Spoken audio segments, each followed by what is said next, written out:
અભય થઈને નિષ્પક્ષતાથી નિરપેક્ષ રીતે વાસ્તવિકતાનો અરીસો રૂપી સચોટ માહિતી લાવતો સત્યની સાથે અભય ટાઈમ્સ।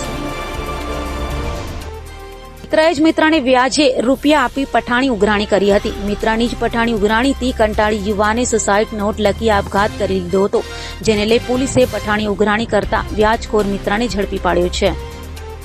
સુરતના પુણા વિસ્તારમાં એક યુવકે વ્યાજે રૂપિયાની પઠાણી ઉઘરાણીથી કંટાળી સુસાઇડ નોટ લખી ઝેરી દવા પી આપઘાત કરી લીધો હતો। બનાવને પગલે પોલીસ દોડતી થઈ હતી। પોલીસે વિશાલ ભાલાળા નામના વ્યાજખોર મિત્રએ ઝડપી પાડ્યો હતો।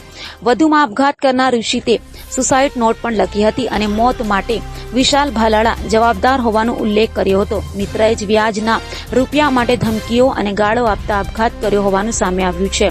હાલ તો પોલીસે વ્યાજખોર મિત્ર વિશાલ ભાલાળાની ધરપકડ કરી વધુ તપાસ હાથ ધરી છે।